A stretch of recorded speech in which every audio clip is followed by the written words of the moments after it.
السلام علیکم ورحمۃ اللہ وبرکاتہ۔ اللہ تعالیٰ کی توفیق سے آج ہم تلاشتے ہیں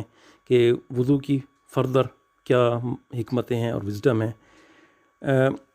اب یہ دیکھنا چاہیے کہ وضو میں ترتیب کیوں رکھی گئی ہے، اس کے پیچھے کیا حکمت ہو سکتی ہے، کیا وزڈم ہو سکتی ہے۔ تو اللہ تعالیٰ نے سب سے پہلے چہرے کے دھونے کا حکم فرمایا ہے، یعنی ہاتھ اس میں استعمال ہوں گے، اور چہرے میں ناک ہے، آنکھیں ہیں اور منہ شامل ہیں۔ پہلے کلی کے ذریعے زبان کو صاف کیا جاتا ہے، جس میں اس بات کی طرف اشارہ ہے کہ جو زبان کے گناہ ہیں ہم ان کو دھونے کی کوشش کر رہے ہیں، مینٹلی بھی، روحانی طور پہ بھی اور فزیکلی بھی، کیونکہ زبان اللہ تعالیٰ کی حکموں کی پامالی میں بہت سارا کام انجام دیتی ہے اور باقی چیزوں سے سبقت لے جاتی ہے۔ باقی آرگنز کے مقابلے میں یہ سبقت لے جانے والی ہے، اور اس لیے حدیث میں آتا ہے کہ بنی آدم سے اکثر گناہ اس کی زبان کے ذریعے سے صادر ہوتے ہیں، اور اسی زبان سے غیبت ہے، کفر کی کلمات ہیں، بدعت ہے، شرک ہے، جھوٹ ہے، چغلی ہے، لا یعنی کلمات ہے، گالم گلوچ ہے، سب کچھ اسی زبان سے ہوتا ہے۔ تو پھر ہم کلی کر کے گویا یہ ثابت کر رہے ہوتے ہیں، کوشش کر رہے ہوتے ہیں کہ یہ جو اس کے گناہ سرزد ہو چکے ہیں وہ دھل جائیں۔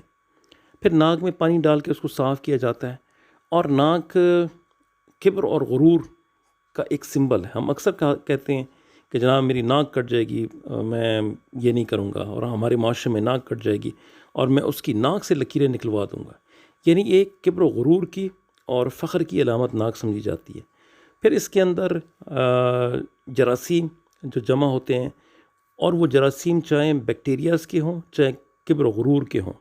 اور اس کے تھرو مائنڈ میں جانے والے کبر و غرور کے خیالات، اس کا مطلب یہ ہوتا ہے کہ ہم ناک کو صاف کر رہے ہیں، گویا ہم کبر و غرور اور جو ممنوع کام اس سے ہوئے ہیں، یا جو سینسز ہم نے سونگنے کی استعمال کیے ہیں کسی ممنوع چیز کو، وہ سب دھل جائے، چاہے وہ کبر و غرور ہو یا ممنوع چیزوں کو سونگنے کا عمل ہو، وہ سب دھل جائے۔ یہ ایک علامتی توبہ ہے، سمجھ لیں۔ پھر سارے چہرے کو، آنکھوں اور پیشانی کو دھویا جاتا ہے کہ سارے گناہ اور آنکھوں کی بد نظری چھوڑنے کی طرف اشارہ ہے، کہ ہم توبہ کرتے ہیں جو اب تک ہم سے ہو گیا ہے، اور جو آنکھوں سے خطا ہو گئی ہے، جو زبان سے خطا ہو گئی ہے، جو دماغ نے سوچا، جو ہاتھوں نے کیا، ان سب سے توبہ کرتے ہیں۔ اور پھر سر کو مسح کے لیے منتخب کیا، اس کو دھونے کا حکم نہیں ہے، کیونکہ جو سر ہے اٹ سیلف اس سے کوئی ایسی مخالفت اللہ تعالیٰ کے حکموں کی صادر نہیں ہوتی ہے، بلکہ زبان، آنکھ اور دیگر آرگنز مل کے وہ اس کا باعث بنتے ہیں۔ لہذا سر کے لیے ایسا حکم رکھا ہے جو تکلیف کا باعث بھی نہ ہو اور مسئلہ بھی حل ہو جائے۔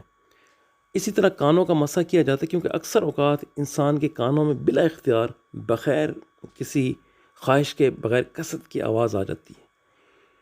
لہذا ان کے لیے بھی دھونے اور نہ دھونے کے درمیان مسح کا حکم ملا ہے۔ اور ظاہر ہے کہ پھر کان کی بھی حکمت ہے کہ کان میں پانی نہیں ڈالا جا سکتا، یہ بھی نقصان کا باعث بنتا ہے، تو اس کو مسح تک محدود رکھا ہے۔ اسی طرح سر کے مسح کو محدود رکھا ہے، کیونکہ یہ بھی مشقت کا باعث بنتا ہے کہ آدمی بار بار سر دھوئے۔ پھر پاؤں کو دھویا جاتا ہے، کیونکہ آنکھیں دیکھتی ہیں، زبان بات کرتی ہے، ہاتھ حرکت کرتے ہیں، کان سنتے ہیں، اور سب کے بعد پاؤں چلتے ہیں۔ لہٰذا پاؤں کو دھونا سب سے آخر ٹھہرا، کیونکہ ان سے اللہ تعالیٰ کی حکموں کی پامالی میں جو ایکشن وہ سب سے آخر میں سرزد ہوا ہے، تو سب سے آخر میں ان کو دھویا جاتا ہے، اور توبہ کی نیت کی جاتی ہے۔ اور ہر آرگن کو 3 مرتبہ دھونے کا مطلب بھی توبہ کے جو 3 پوائنٹس ہیں صحیح توبہ کے، کہ ندامت ہو گناہ پہ، گناہ کا چھوڑنا ہو، اور آئندہ گناہ نہ کرنے کا عزم ہو، یہ اس کی طرح بھی اشارہ ہوتا ہے کہ یہ 3 مرتبہ ہم کر رہے ہیں، تو گویا ہم ان اعضاء سے، ان آرگن سے توبہ بھی کر رہے ہیں۔ اور طہارت اس لیے کی جاتی ہے کہ جو باطن ہے اس میں سے کثافت نکل جائے، منور ہو جائے، اور ایک سرور اور مستی اور مزہ پیدا ہو، اور جو بغاوت کے جو آثار اس دل سے سرزد ہوئے ہیں، اس باڈی سے سرزد ہوئے ہیں، اس کی جگہ نور لے لے، اور پریشانی اور تشویش اور وہم وسوسے یہ رک جائیں۔ تو طہارت کا جو اصل ہے وہ باطن میں سرور اور دل میں اطمینان بھرنا ہے۔ جو طہارت اختیار کرتا ہے، جو نیٹ اینڈ کلین رہتا ہے، جو شریعت کے مطابق وضو کرتا ہے، وہ ایک نور کے حالے میں رہتا ہے، اور مکمل وضو کیا ہو اور نیٹ اینڈ کلین ہو تو اس کا مزہ ہی کچھ اور ہے۔ پھر اسی طرح سوال یہ بھی پیدا ہوتا ہے کہ پانی اور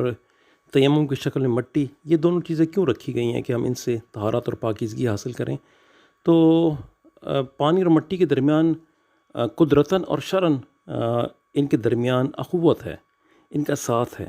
اس لیے ان دونوں کو طہارت کے لیے جمع کیا گیا ہے۔ اور حضرت آدم علیہ السلام کو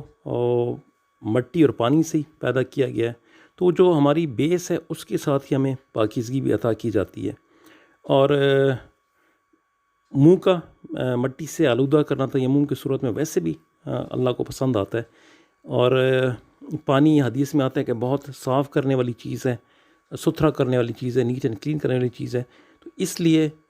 پانی کو اور مٹی کو ساتھ ساتھ رکھا ہے کہ اگر پانی میسر نہ ہو تو مٹی سے تیمم کیا جا سکتا ہے۔